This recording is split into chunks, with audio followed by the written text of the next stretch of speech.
Welcome to Demystify Magic with Molly and Madison. I'm Molly, a former skeptic turned full-time energy healer and teacher. And I'm Madison, a born and raised witch running my family's crystal shop. And we're here to explore all things woo through the lens of both science and spirituality so that you can find the moments of magic in your everyday life and create an intentional spiritual practice. So if that's what you're into, find a cozy spot, take a deep breath, and let's demystify some magic. Hi, friends. Welcome back to the pod. Hello. We're here. We're hanging out. Hanging out. Very excited. Very excited. I'm very excited. I'm excited today because I feel like today's topic, we're going to talk about sigils. And I feel like you and I both have a piece of this puzzle that the other one doesn't necessarily have. Like, I am going to talk about the science of symbols, which essentially are how sigils work. But I don't know the first thing about making a sigil.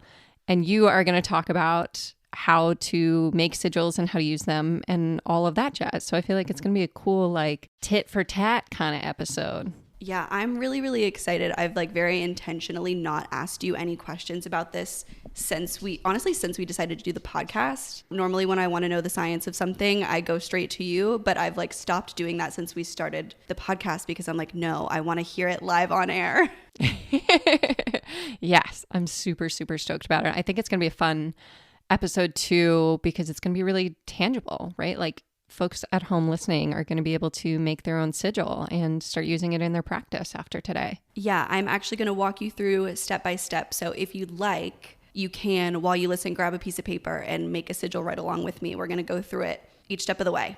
I know I will be. I can't wait. And I'm excited because this is an episode that has been heavily requested by you guys. I feel like not a day goes by that somebody doesn't message and ask if we can do an episode on sigils. So yeah, I think we mentioned it in one of our low effort spiritual rituals. It was maybe the morning, maybe the evening. I'm not sure.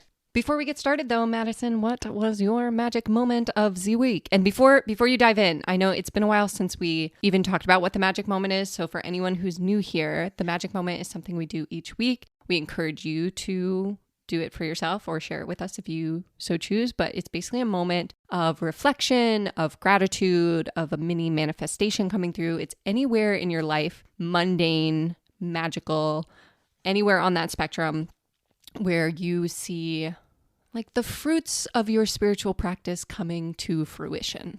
Yes. And I think my magic moment is I was thinking about it where oftentimes a magic moment for me can just turn into moments of joy. And the way that really connects to my spiritual practice for me is I feel like my practice is what really creates space for that joy. Yeah. And so this past weekend, I went on vacation with my boyfriend for the first time. We took a little day trip, road trip to St. Augustine, Florida, which is just under 4 hours from where I live. So not too far, but just a little 2 nights, get out of town, do a different tourist trap than the tourist traps that are connected to my home. And I got to go to the Fountain of Youth, which is such a silly... If you don't know, Ponce de Leon came to Florida, found this spring, and it essentially turned into, honestly, my truth is I didn't do a ton of reading in the museums. I didn't learn a ton at the Fountain of Youth. It is technically, actually, they call it a theme park. It's allegedly the United States' oldest theme park. There was not a ride to be found, but, I'll let it go. But if you've ever seen Florida water in a metaphysical store, it's named Florida water because it's a spiritual cologne, essentially. So it has a pretty strong smell. You can use it as cologne or perfume, but a lot of people use it for cleansing properties. It's called Florida water because of the Fountain of Youth in Florida when it was first made in, I think, in the 1800s. Don't quote me on that. Maybe the early 1900s. It's been a while since I fully read my history, but they said that it was infused with water from the Fountain of Youth, and so it would have those properties. And so I purely wanted to go to the Fountain of Youth to see if they had Florida water in the gift shop. They didn't. I thought about saying something to them. I thought about being like, hey, this is you should this would do well in your gift shop to have Florida water. But it was just bottled water that they said was from the Fountain of Youth. And I did drink from it and it did taste kind of yucky. So I guess the less magic part of my magic moment was that it tasted kind of gross. But mostly I think getting the real magic of it was creating the space to leave for a weekend. I haven't really been a person in the past who takes a ton of time off, like in not checking my email for a weekend, like fully detaching and saying like, okay, everybody, you can like handle it. We even had like a private event come up that Saturday that like a previous version of me would have been like, no, we've got to figure it out. We've got to reschedule. We're not going out of town this weekend. And I didn't do that. I, made the choice to trust the people that we have at the store, and my mom could handle their shit, and they did, and everything was fine and everything was great, and I had a great time, and now I feel relaxed and rejuvenated and on top of the world and full of that youthful sulfury water. What was your magic moment this week, Molly? I had a dream come true, literally. So something you should know about me is I don't go to Trader Joe's often, but there are 3 products from Trader Joe's that I literally cannot live without. One of them is the canned jackfruit in the brine. I have about 6 or 8 cans of that in my pantry right now at all times. The second is the Carolina Gold barbecue sauce, which I mix with the jackfruit, create like a pulled pork kind of situation. I have 3 of those in my pantry right now. And the third is the mango jicama salad. It's like in the refrigerator section, so I can't keep a massive supply in my pantry. Well, the last couple of years, they have not had the mango jicama slaw. And so the other day, I had a dream that I went to Trader Joe's and bought shampoo there, which is weird because I never buy shampoo there. But yesterday, I was in Portland. I was at a yoga class, and I was like, maybe I should go to Trader Joe's. It's right around the corner. And so I go to buy the shampoo, naturally, because I don't know. I was like, for whatever reason, Spirit needs me to buy this shampoo and go there. And when I went, they had the mango jicama slaw. So I had my barbecue pulled jackfruit with the mango jicama slaw last night, and it was literally the best. It was so good. It was one of those moments where I was like, thank you, intuition, for bringing me here, because I forgot it was so good, because they haven't had the jicama slaw since like COVID time, since before COVID. I don't know if it was like I don't know. It's a seasonal item, so that's probably part of it, but it was the best. It was so good. So now I had a dream last night that Harry Styles is featured on 1989 Taylor's version, so I'm hoping that dream comes true as well. That was almost my magic moment, because Molly and I did discuss this morning that dream, and I also had a dream last night about Harry Styles. And my magic moment was almost that we are growing stronger in our divine connection. So I'm glad that you brought that up. Oh boy. All right, let's dive into it. So what do you think? Should we talk about the science first? Yeah, let's give the why before we give the how. Yeah. Okay. So this is kind of a brief overview of how symbols work. And sigils are just a symbol that you create and put your own meaning to. Yeah, is that like a fair description? Yeah, I think that would be a great definition. I was going to say, let's define it first. I would say a sigil is any symbol that holds spiritual meaning that you use in a spiritual practice. Yeah, perfect. And so when it comes to symbols, the reason that they are so powerful and the reason that they hold meaning for us is because of the emotions we have associated to them. So if you think about one of the things that I do in like my Reiki 2 training, where we go into like the Reiki symbols and the science behind symbols, is I have my students look at different symbols and notice their reaction in their physical body, in their emotions, what kind of associations are built around them. That's why symbols have power. So if we think about, if you saw a red cross, no one has to write underneath it like, this is a symbol of the Red Cross, which means helping people and like saving lives and CPR and like, I don't know, blood drives, but like we have all of those associations built into this symbol. Or like if you think about symbology in marketing, right? If you see a polar bear holding a glass bottle with a red label, what is the first thing that you think of? Coca-Cola. Yeah, right? And then this idea of this crisp, refreshing drink, right? And so a lot of times symbols are used in marketing because they evoke emotions, and emotions are what causes people to make a buying decision oftentimes. And so we start to build these associations with symbols, and at the same time, we have a collective understanding of certain symbologies. So Carl Jung talked about the collective unconscious, which is, I describe it as like a Google Drive in the sky, where it's basically like, none of us when we're born are told what a mother represents. And yet all of us, if you were like define what the symbol of a mother means, we would say like nurturing and caring and protective, right? Like we would have kind of these same qualities. At the same time, nobody tells you to be afraid of snakes. And yet any of us, if we encountered like a rattlesnake in the wild, we would know not to approach it, right? So Carl Jung basically theorized that we have some of our symbology, some of our symbolic associations are passed on generationally, are passed on through our DNA, and are basically passed on from our parents and from our culture. And so essentially how symbols work is when we have this association, we have a physical and emotional reaction to them. So if you think about, I tend to, in my training, I show people symbols that are meant to evoke emotions. So one of them that I always show is like the Make America Great Again hat, which regardless of how you feel about that hat is going to evoke an emotion. And regardless of how you feel about the person associated with that hat, you are going to have a physical and emotional response to it. Most people, unless you're like, what are you talking about? Maybe it's like 15 years in the future that you're listening to this episode and you're like, I don't know what that hat is. But if you are curious to do this on your own, pull up that symbol and just notice what happens in your physical body. Do you feel your breath move somewhere? Like maybe you were breathing in your abdomen, now you're breathing in your chest, or vice versa. Maybe you notice tension somewhere in your body. Maybe you notice all of a sudden like an emotion comes up, like a oh or a or whatever. And we start to notice that we have these emotional responses, which of course, because we know our emotions and our physical body are connected, affects the physical body. And so when we're working with symbols, we can attach these associations to symbols, right? So you can draw a sigil and then bring an emotion to it. So maybe you want a sigil that helps you connect with gratitude.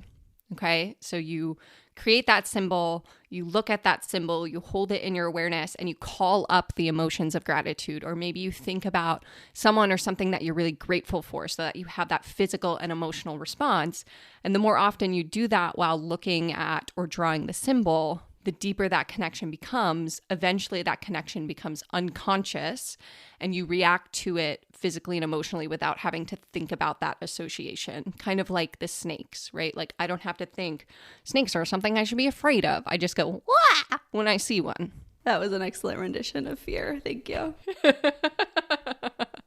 I think that's something that's really interesting about the like unconscious or subconscious symbols, like things that become so ingrained in us. I think that's kind of the goal that I have with a lot of my sigils is to pull upon them unconsciously or without thinking, Yeah. I keep a written record, I guess is the best way to say that, of my sigils. And the more you use them, I think also the more powerful they become. And then they do become that sort of without thinking. It's as, I guess what I'm saying is my goals are to have my sigils hold as much power to me as the Coca-Cola polar bear.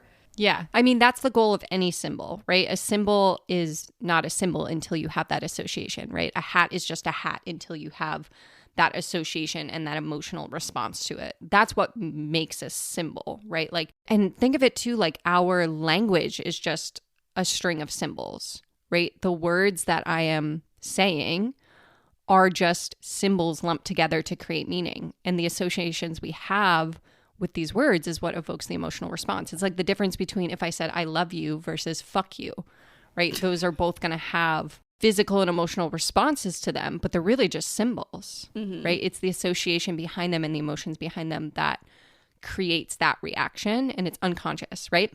And it takes time, right? So remember when you were learning to read, you had to sound each letter out, like k, at, cat, k, at, cat. You had to learn like which direction the B versus the D goes. And eventually it's like you can just see the word cat, or you can see the word bat, or you can see the word love and know exactly what that means. And it's because of that repetition and that build over time. And so like it's the same thing with any symbol. It's the more you work with it, the more that association builds, the stronger it becomes, to the point where you just see the symbol and just like you would just read the word cat and know exactly what it means, you'd see that symbol and feel that association right away. Yeah. And so if you've ever heard someone say the phrase words are spells, that's exactly where that's coming from. Spelling. Oh my God. Spelling. Yeah. You've never heard that? No. Oh my God. Yeah. Oh my God. I'm having a real moment. I know. But yeah, it is that like it's the intention and like the subconscious, because like letters themselves are symbols. Yep. And then words themselves become compounded of those symbols that hold their own meaning. So like going back to the I love you versus fuck you, there's years and years of both conscious and subconscious conditioning into what those words mean and what they hold. Wow, I'm really still on spelling. Oh my God. I'm going to need a minute to sit with that one. So do you want to talk about, I feel like very new to sigils. I'm like, where do we start? How do we make them? Okay, let's start first with why we make them in a spiritual context and what they're often used for. So starting with some of my favorite ways to use sigils, it's most often for me, I use it in candle magic. So if you have like a little 4-inch chime candle, anything from that to like a big pillar candle, those like big guys, you know, you'll often see in like written spells or written rituals to carve your name, a sigil, any sort of symbol related to your intention into the candle. That's my favorite easy way to use a sigil. I also will oftentimes, so like we have in the store, we have these oil rollers that I use pretty much every day. I'll rub an oil into my, like I'll put the oil on my wrists and behind my ears. I'll use a sigil on my wrist and then rub in the oil. So if I'm using like a protection oil, I'll also use a protective sigil and use like draw it in that sigil. I'll often use a pentacle because it's the easiest to remember, honestly, and then rub it in that way. So it's like adding, so you can use it to compound intention, or you can use it. So like if I was using a love oil, but I also wanted protection, great combo for a first date, you know, rub that love oil on your wrist in a pentacle as well. So you can kind of split intention. So you're not like, you know, I think that's an easy way to kind of divide and conquer in your spiritual practice. So you're not like covering yourself in 4 different oils and, you know, 8 different crystals. It's like, you know, how can I achieve the most with as few ingredients as possible? Yeah. And I think we've talked about in our low effort spiritual morning and evening routine episodes, which I haven't listened to those. Might be a good revisit after this episode, but we talked about stirring them into coffee, into tea, using them in, you draw sigils them with your with my sunscreen. You draw them on your moisturizer bottles, things like that. So I think about it in that way too, like, oh, I could do a protection sigil at the bottom of my shampoo bottle, and every time I wash my hair I have like a little bit of protection. My favorite way I've ever used a sigil is I have one of those little robot vacuums, you know, like the little guy that like roams around your house. The Roomba. Yes, that's the word for it. Thank you. I made a cleansing sigil, and I made it, like I did it out of masking tape to put it on top of my little robot vacuum. So it's like it's not like a permanent, I could change it out if I wanted to, you know, it's like not doing anything to the machine itself. But as it goes around and vacuums my house, it's also cleansing the space. That's genius. Yeah. If you've ever seen somebody, I know like a lot of people on TikTok have done like put incense or like a herb bundle on top of it, like in a, you know, in a little container, put it on top of it. I could never ever do that because it just doesn't, mine is not smart enough for that. Yeah. I have like a very, very old, like probably like the first Roomba ever that I like got handed down from my mom that she like found in her closet or something. And it runs into walls. It hits absolutely anything that it can. It goes under the couch. I have to dig it out from underneath the couch at least once a day. I'm pretty sure that's where it is right now. I just could never put something on top of it. So I was like, okay, what's like a no mess way to achieve the same thing? A sigil's a great way to do that. It's a really easy way as well to bring spirituality into like the more mundane world. Like just drawing a protection sigil on your desk at work with your finger. You know, it doesn't have to be super intricate. It doesn't have to be a part of something larger. It can just be even like just bringing it to mind. You know, I see in my mind's eye. I've seen people using chalk draw protection sigils underneath their welcome mats on their front door. Oh, that is so smart. Yeah. I've also like seen people when they're cleaning their front door, like, you know how some people like wash their front door with different herbs and things like that for different things.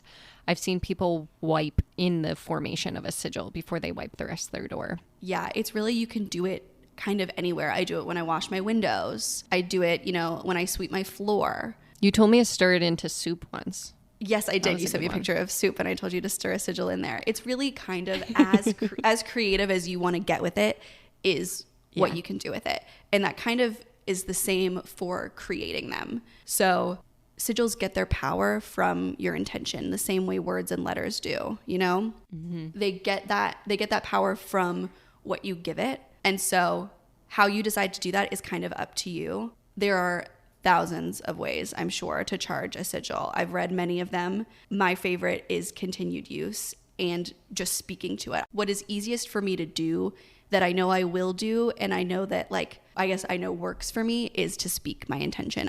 It feels like giving it to the item. Mm-hmm. And so whether you're choosing a symbol that already exists or, you know, you can make a sigil out of a doodle that you do all the time. You know, if you're one of those people, especially if you're in school, if you're a person who draws the same little doodle over and over and over again in your notes, I used to do that all the time when I was in school. It actually does. If you have ADHD, it actually helps you listen more. So don't let anyone tell you that you're not listening because you're doodling in your notes, because it actually is helping you. Mm-hmm. But give that doodle the intention of focus. Say, when I am focused, I am, you know, I am perceptive, I am whatever it is that you need when you're in class, assign that intention to your doodle and just do it over and over again. If you're going to do it anyways, you know, like, might as well make it work for you. So is there like a methodology like of how you create a sigil, or is it just kind of like, do you recommend like kind of an intuitive kind of like unconscious writing? Like where do you start? Because I feel like for me, I'm not a doodler and I don't feel very creative when it comes to like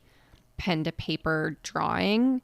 So I feel like I wouldn't even know where to start. That's exactly how I feel about it as well. And so I always recommend starting with like a method. And so I'm going to give you a method. You know, if you go online, there are, again, thousands of methods, and there are even like thousands of ways to do this one. You know, you can modify and change it to make it as intricate as you want. Okay. But if you're kind of just like, let the universe guide me, like let it be, you know, whatever it is. And like, truthfully, if you're okay with it looking a little bit witchy, then I'm going to give you my process that I actually don't even know where I read. So I'm so sorry. I read it a long, long time ago. It's like not anything.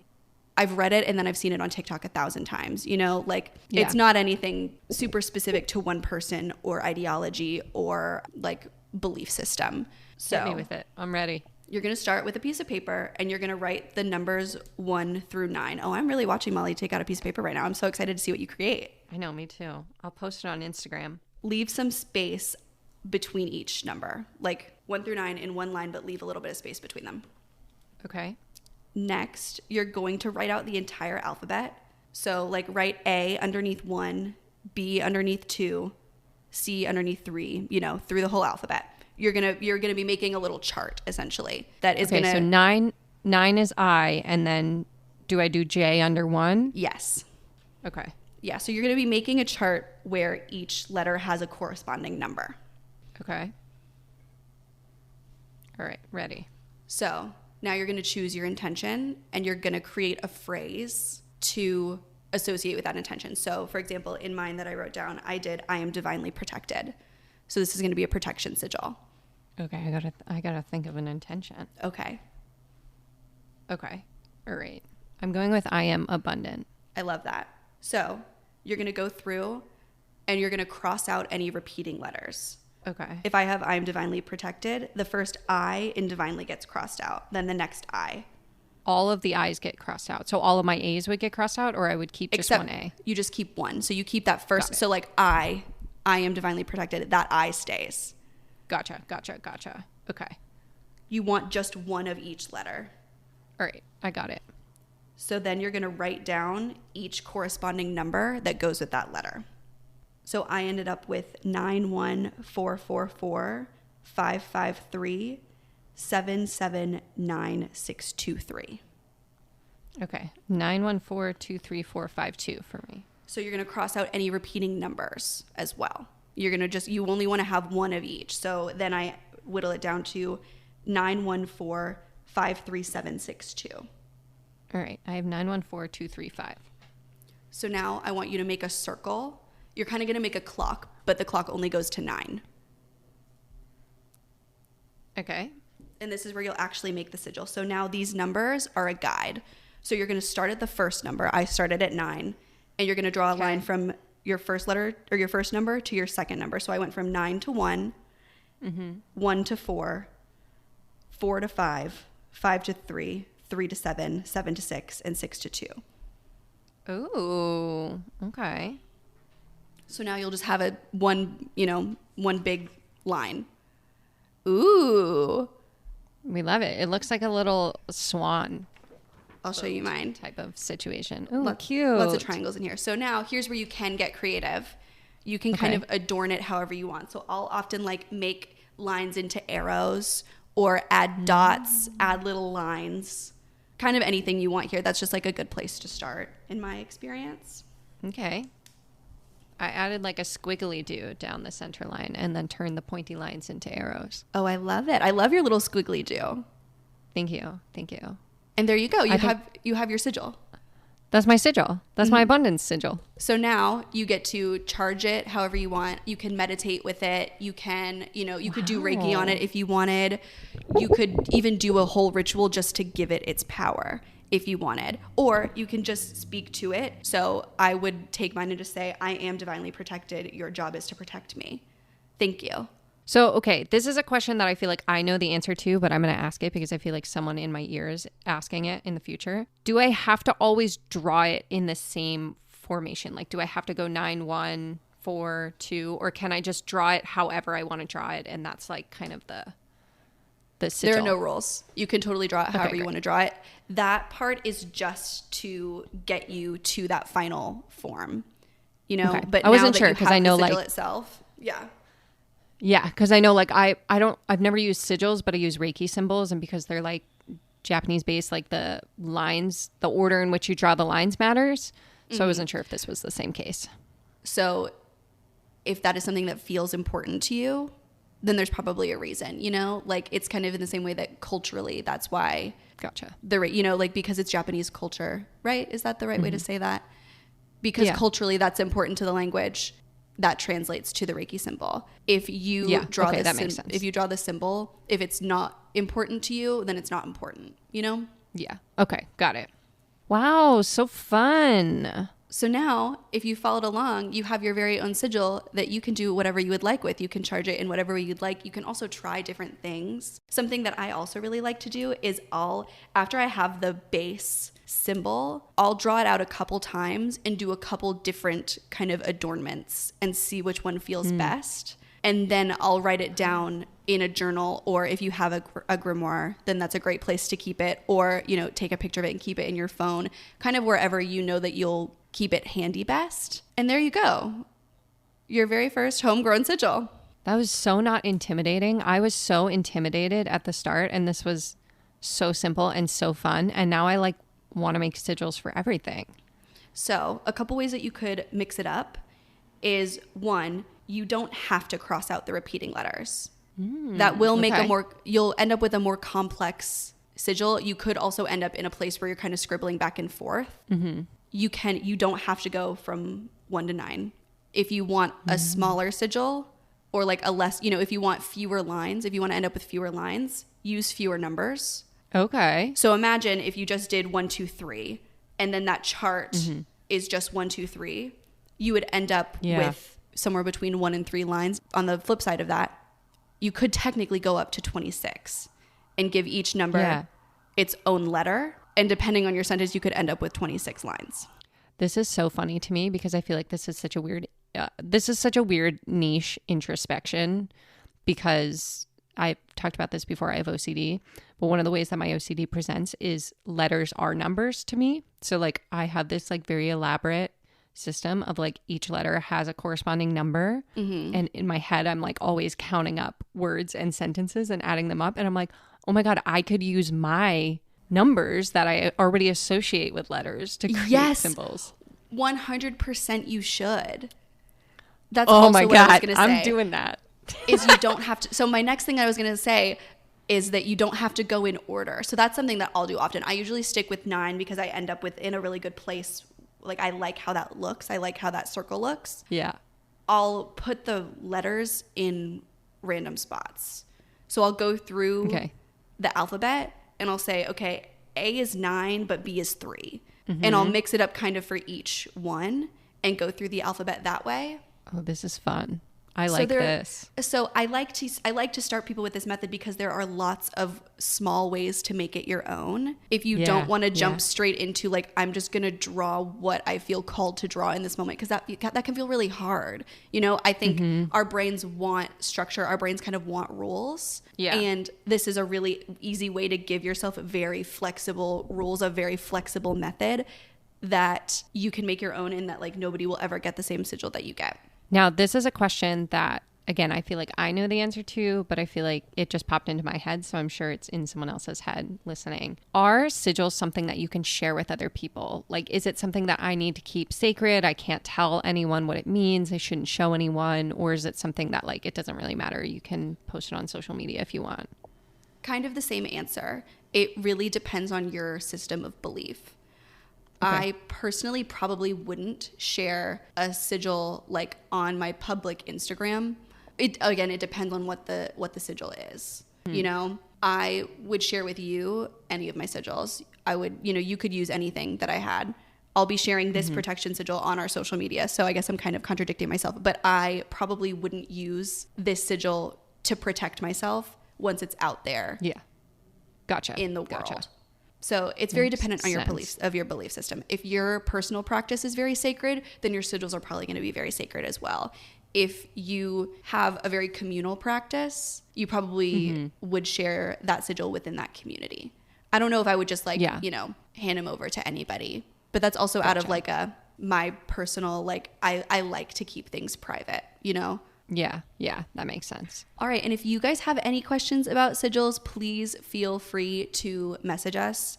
And if there's anything else that we didn't cover in here that you want to know more about, let us know. We might maybe, do a part 2 if there's enough interest, if we didn't get to what you guys really want to know. Yeah, I'm excited. That was very thorough. I'm excited about this method because I feel like that's the first time it's been explained to me in a way that makes sense personally. And now I don't feel intimidated by sigils anymore. I am so glad. And we'll be sharing both of our sigils. I'll share the full process of how I made it with the chart and the crossing out and the numbers and the little circle, everything. So if you're more of like a visual person and you need to see, that'll be on @HealingHedgeWitch. Molly's will be on her Instagram @Modizzle. They'll both be linked in the show notes. You can go check out our little sigils. Yeah. And we will talk to you soon. Bye. Bye. Thanks for listening to Demystify Magic with Molly and Madison. If you want to learn more about us, you can find all our links in the show notes. We'd love to know what you think of today's episode, so drop us a review or give us a shout out on social media. And don't forget to let us know your magical moment of the week. Okay, love you. Bye. This episode is sponsored by Friskies, who would like to tell your cats hi. Now, if that didn't get your cat's attention, there is one thing that always does the trick. Just pour some Friskies crunchy food in the bowl and you'll hear those paws come running. Works every time. With so many Friskies choices, you can always bring your cats running from their secret napping spots. There's always more to explore. See for yourself at friskies.com or visit your local store.